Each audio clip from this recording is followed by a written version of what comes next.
경제 소식을 빠르고 친절하게 전해드립니다. 네, 12월 26일 월요일 오늘 굿모닝 경제는 이인철 참 좋은 경제연구소장과 함께하겠습니다. 어서 오세요. 어서 오세요. 네, 내년에 경제가 더 어려울 거다 이런 우울한 지표들이 많이 나오고 있습니다. 네. 이런 가운데 공공요금 인상도 지금 줄줄이 예고가 돼 있는데요. 먼저 추경호 경제부총리가 내년에 전기 그리고 가스 요금 상당폭 인상할 수밖에 없다 이렇게 말했어요. 맞습니다. 전기요금, 가스요금이 올해 인상폭만 하더라도 굉장히 컸고요. 네. 세네 번 이상 올렸기 때문에 상당히 부담이 가는데 사실 이 전기요금 공공요금이기 때문에 가능한 한 임기 내에는 올리지 않으려고 합니다. 그런데 지금 보면 내년에도 이제 전기요금, 가스요금 상당폭 인상이 좀 불가피하다라는 건데 이 기획재정부 장관인 추경호 경제부총리가 어제 그 공중파 방송에 출연을 해서 네. 이제 한국전력과 가스공사의 적자가 계속 누적돼서 내년에 이제 상당폭 요금 인상이 불가피하다. 당장 사실은 이번 주에 결정을 해야 돼요. 이번 주에 결정해야지 내년 1분기 적용되는 이제 전기요금, 가스요금이 나올 텐데 어쨌든 관계부처의 논의를 거쳐서 발표를 하지만 아직 몇 퍼센트 인상될지는 결정하지 않았다. 다만 물가의 부담은 되겠지만 요금 인상은 필요하다라는 취지인데요. 그도 그럴 것이 한전의 적자 규모가 올해만 한 30조 원이 돼요. 누적 적자가. 네. 여기다가 이제 가스공사 역시 미수금이 올해 말 기준 한 8조 8천억 원 상당히 이릅니다. 정부는 어쨌든 이제 한전과 가스공사의 이 누적 적자 미수금을 2026년까지 그러니까 내년부터 2023, 4년 정도예요. 4년 정도 단계적으로 인상해서 이 미수금이나 적자를 해소하겠다라고 했기 때문에 아마 올해 인상폭의 한 2배 가까이도 인상될 가능성도 있습니다. 일단 이 인상 계획을 지난주에 발표하려다가 이제 이번 주로 미뤄진 건데 그렇기 때문에 정부의 고심도 좀 깊어 보이거든요. 근데 어쨌든 올리긴 올리되 취약계층의 부담을 줄이는 방안도 함께 고려하고 있는 거죠. 맞습니다.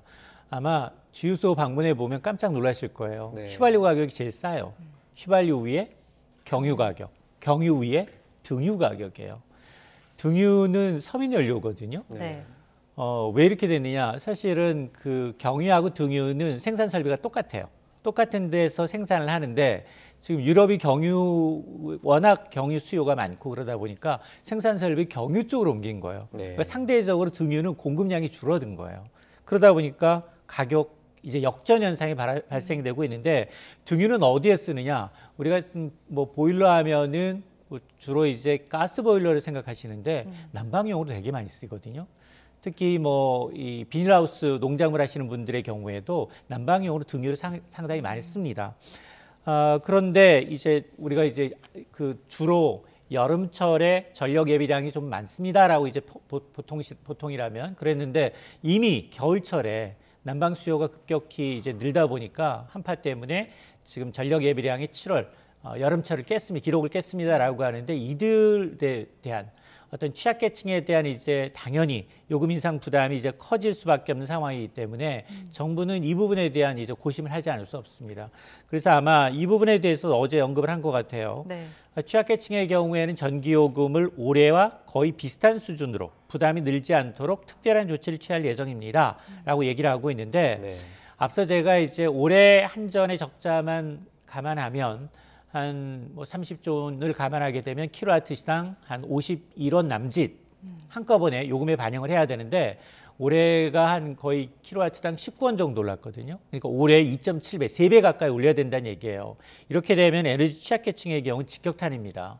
그래서 아마 월 평균 이제 51.6원을 최대로 다 반영한다라고 하면 4인 가족 기준 이제 추가되는 전기요금이 한 15,000원 이상 추가로 더 부담을 해야 되기 때문에 네. 아마 정부는 지금 에너지 바우처를 받고 있는 분들이 계세요. 한 350만 가구 정도 되는데 기초생활수급자, 차상위 계층 등이 취약계층의 부담을 고려해서 약 350만 가구의 전기요금, 사실 에너지 바우처의 이제 할인 단가, 적용 단가 1년에 이제 봄, 여름과 이제 겨울철에 발행하는 에너지 바우처의 이제 이 할인 단가 역시 조금 더 단가를 올려서 복지 혜택을 좀 더 늘리는 방안으로 검토를 하고 있습니다. 네. 지금 뭐 전기, 가스 요금 외에도 지금 지하철 요금도 오를 것 같다는 얘기가 많아요. 맞습니다. 이 지하철은 만 65세 이상 어르신들은 아마 1984년부터예요. 네. 무임승차 제도가 돼 있어요. 그래서 대통령 지시에 따라 도입됐기 때문에 사실 이 지하철은 대부분 이제 지자체가 관리를 하고 있다 보니까 서울시의 경우에는 정부가 손실을 보정해달라라고 이미 오세훈 서울시장이 얘기를 했어요. 네. 그런데 안타깝게도 정부가 내년 예산안에 도시철도 이제 무임수송 손실 지원분을 반영하지 않기로 결정했습니다. 네. 자, 이렇게 되면 오 시장의 얘기처럼 서울 지하철 요금 인상이 좀 불가피합니다. 근데 이 서울 지하철 요금도 사실 딜레마예요. 8년째 지금 동결돼 있는 상황이거든요. 네. 그러다 보니까 지난해 손실을 따져봤더니 거의 1조 원에 육박합니다. 네. 자, 이러다 보니까 이 가운데 이제 무임수송이 차지하는 비중이 거의 30% 가까이 되거든요. 이러다 보니까 이 손실이 점점점 커져서 누적된 적자가 많다 보니까 만에 하나 정부의 도움이 없다면 이번에는 지금 지하철 기본요금이 아마 1,250원일 거예요. 거리에 네. 따라 조금씩 증액되긴 합니다만 아마 100원, 기존보다도 좀 인상폭이 좀 커져서 100원에서 한 200원 정도로 좀 커질 수 있는데 근데 이런 대중교통 요금 인상이라는 게 사실 물가에 미치는 영향이 굉장히 크기 때문에 이게 아무리 지자체가 결정한다 하더라도 중앙정부, 도, 관계기관 협의를 거쳐서 이제 인상될 것으로 보이는데 이러다 보면 사실 인상 이 논의 자체가 좀 지연될 수는 있습니다. 그럼에도 불구하고 타이밍의 문제일 뿐 지하철 요금도 오르는 수순을 밟게 될 것으로 보입니다. 네. 근데 지하철 오르면 시내버스 요금도 좀 따라서 오르는 경향이 있지 않나요? 맞습니다. 거의 같이 올랐어요. 같이 올랐기 때문에 대중교통 요금이 뭐 전반적으로 택시 요금 먼저 올랐거든요. 네. 택시 요금 먼저 올랐고 그다음에 이제 지하철과 시내버스 요금이 같이 오르게 되면 상당히 좀 이 교통 요금에 대한 어떤 고민이 좀 커질 수밖에 없는데요. 우리가 앞서서 전해드렸잖아요. 유럽 지역에는 한시적으로 뭐 무슨 7유로 패스라든가 이런 월간 단위로 어떤 특정 지역을 이제 무제한 사용할 수 있는 굉장히 쿠폰을 이제 굉장히 인기리에 지금 정책을 쓰고 있다라고 했는데 아마 정부 차원에서도 아마 이제 교통요금과 관련해서는 상당히 좀 창의적인 아이디어가 좀 나와야 할 필요가 있습니다. 네. 네. 이제 그리고 금융당국이 인터넷은행 도입 취지에 맞게 금융권에서 소외가 됐던 중저 신용자들에 대한 어떤 대출 확대하라 거듭 권고해 왔는데요. 이들을 위한 특판 대출 상품이 나왔죠. 맞습니다. 지금 사실은 그 인터넷 전문 은행 이제 K뱅크라든가 카카오뱅크, 토스 이 인터넷 3인방은 최초에 이제 이 인가 내줄 때부터 기준금융권에서 조금 소외됐던 저신용자를 대상으로 한 대출 확대를 약속했어요. 네. 근데 중간 점검을 해보니까 결과는 기대에 못 미쳤습니다. 그래서 지난해 5월에 금융당국 주도로 2023년 말까지 중금리 대출 비중 최소 30%까지 끌어올려라라고 약속을 했어요. 네. 그러다 보니까 1호 인터넷은행 카카오뱅크와 K뱅크의 경우에는 올해 말까지 한 25%까지 그리고 토스뱅크는 42%까지 목표를 내세웠는데 지금 뭐 많이 지금 뭐 불과 몇 달 안 남았습니다만 며칠 안 남았습니다만 10월 11월 기준 보게 되면 대부분 목표치에 지금 육박하고 있는 상황이거든요. 네.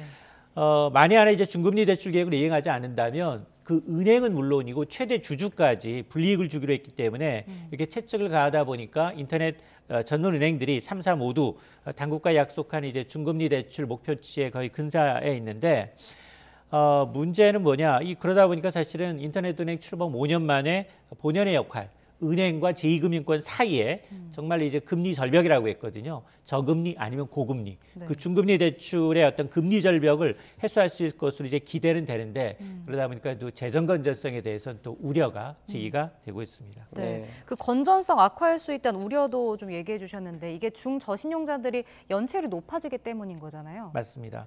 사실은 이제 급격히 늘어난 이 중금리 대출의 이 대부분의 수요를 좀 보게 되면 신용평점 하위 5등급이에요. 네. 50%에 해당하는 차주들한테 주로 대출이 되거든요. 자, 그러다 보니까 급격히 늘린 중금리 대출이 다시 부메랑이 돼서 돌아올 수 있다라는 지적이 나오고 있습니다. 실제로 3개월 이상 이제 연체 채권을 보게 되면 인터넷 전문은행은 오히려 높아졌어요. 네. 시중은행은 오히려 낮아지고 있습니다. 특히 가계대출 연체율 증가율은 4대 시중은행보다 3.5배 역시 빠른 것으로 나타나고 있거든요. 자, 그러다 보니까 이렇게 중금리, 중저신용자를 대상으로 하다 보니까 이 특성상 연체율이 높게 나타날 수밖에 없는 불가피한 상황이 있습니다. 그럼에도 불구하고 이제 대출 부실이 증가하는 것은 좋지 않은 징후이기 때문에 금융당국도 예의주시하고 있는 상황인데요. 네. 아마 지금까지는 이제 그 은행들, 이 전문 이제 은행들에 대해서 인터넷 전문 은행이 매개 역할을 좀 기대를 했어요. 그러다 보니까 외형적 성장에 좀 집중해 왔다면 지금 인터넷 전문 은행은 이런 리스크 관리를 어떻게 할 것이냐 이에 대한 어떤 과제를 또 하나 이제 헤쳐나가야 되는 과제를 떠안게 됐습니다. 네. 수출 얘기도 좀 해보겠습니다. 국내 수출 기업의 내년 1분기 실적이 이제 올해 4분기보다 좋지 않을 것이다, 악화할 것이다 이런 전망이 나왔어요. 맞습니다. 정부가 이제 2023년 경제정책 방향 발표하면서 올해 한 6.6% 증가했던 수출 증가율 내년에는 4.5% 마이너스 역성장할 수 있다라고 얘기했거든요. 네. 한은의 예상치 마이너스 3.8%보다도 정부가 굉장히 보수적으로 보고 있어요. 네. 이 얘기는 우리 경제가 아직까지는 내수보다는 수출을 해서 먹고 살고 있는데 지금 수출해야 될 이 국가들 좀 보게 되면 지금 뭐 미국이 1% 내외 제로 성장, 그리고 유럽은 이미 마이너스 예상이 나오고 있고요. 중국 역시 5% 성장 내세우고 있지만 국제기구들은 4% 이하 성장을 얘기하고 있거든요. 네. 자, 그러다 보니까 지금 당장 분기를 좀 쪼개서 내년 1분기를 보게 되면 올해 4분기보다도 더 악화될 것이다라는 전망이 나오고 있습니다. 한국무역협회 국제통상무역연구원에 내년 1분기 수출 산업 경기 전망 지수가 있는데요. 네. 이게 100일 기준으로 해서 1분기에 81.8에 그쳤습니다. 네. 올 4분기보다도 2.6포인트 정도 떨어졌어요.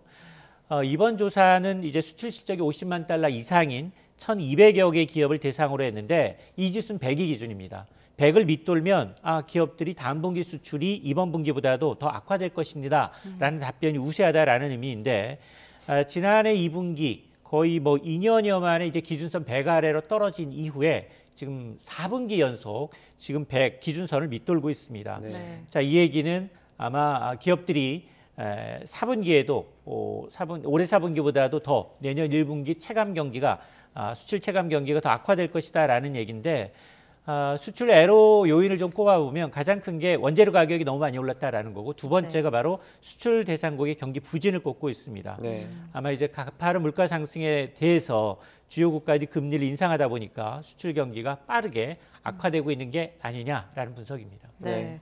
또 품목별로 보면은 이제 석유 제품이나 가전 수출이 좋지 않았는데 이게 뭐 국제유가 하락도 있고 인플레이션 영향을 받았기 때문인가요? 맞습니다. 그것도 있고요. 가전이나 이런 것은 사실 소비 심리하고 굉장히 직결돼 있거든요. 네. 우리가 휴대폰을 바꾼다, 가전제품을 바꾼다라고 하면 네. 좀 경기 사정이 좋아져서 주머니 사정이 넉넉할 때 바꾸는데 네. 아마 이제 품목별로 보게 되면 지금 한계. 일단 이제 선박을 제외하고 유럽의 LNG선 수요가 확대가 되다 보니까 수주 증가가 예상이 되는 이 선박만 100을 웃돌고 있습니다. 146. 상당히 이제 좋은데 이 선박을 제외하고 대부분이 다 전 품목이 기준선 100을 밑돌고 있습니다. 자동차는 간신히 보합권이에요. 자동차나 자동차 부품의 경우에는 경기 둔화에도 불구하고 일단 친환경 차량이 전기차 수요가 좀 늘어나지 않겠느냐. 물류난이 좀 개선이 되면 보합세 정도 99니까 100 조금 밑돌 것으로 보이고 가장 전망이 좋지 않은 건 석유 제품 55까지 떨어져 있고요. 가전은 50선을 밑돌고 있습니다. 네. 이거는 뭐 국제유가 하락이나 인플레이션이 지속이 되고 금리 인상되다 보니까 전 세계적으로 지갑을 열지 않을 것이다라는 전망이 압도적으로 우세하다는 얘기고요. 네. 문제는 향후 수출 여건도 내년 1분기만이 아니라 여건이 좋지 않다라는 건데요. 네. 일단 기업들이 제조 원가가 굉장히 좀 비싸지고 있고요. 그다음에 재고가 누적되고 있기 때문에 이 재고가 소진되기 전까지 주문하지 않습니다. 네. 자, 그것도 문제고요. 그다음에 수출 대상국들 지금 일부 산유국을 제외하고는 대부분 좋지 않거든요. 네. 자, 그러다 보니까 이런 것들이 바로 우리나라의 이제 주력 수출 품목이 좀 수출이 감소하는 주요 원인으로 분석이 됩니다. 네. 자동차 분야에서 보합이라고 말씀해 주셨는데 사실 미래 자동차죠. 전기 자동차 분야에서는 저희가 뭐 미국과 IRA 그 논란도 있고 좀 상당히 전망이 안 좋지 않습니까? 맞습니다. 만에 하나 지금 그 내년 1월 예정대로 IRA가 이제 시행령 개정 없이 그대로 간다면 네. 현대차는 굉장히 직격탄을 맞을 수밖에 없습니다. 네. 물론 유럽에선 잘 나가고 있지만 최대 시장은 아직은 미국이거든요. 네. 그러니까 아마 미국 진출 이후 현대차가 거의 1,500만 대 이상 판매를 하면서 미국 상륙 36년 만에 최고의 성적표를 냈고 그다음에 신차 팔부되는 신차에 대해서 굉장히 호평이 많아요. 그럼에도 불구하고 이제 보조금 한 대당 7천만 한 대당 이제 뭐 1,000만 원 상당의 이제 보조금을 제외하게 되면 경쟁력이 떨어질 수밖에 없습니다. 네, 알겠습니다. 오늘 굿모닝 경제 여기까지 듣겠습니다. 이인철 참 좋은 경제 연구소장과 함께했습니다. 고맙습니다. 고맙습니다.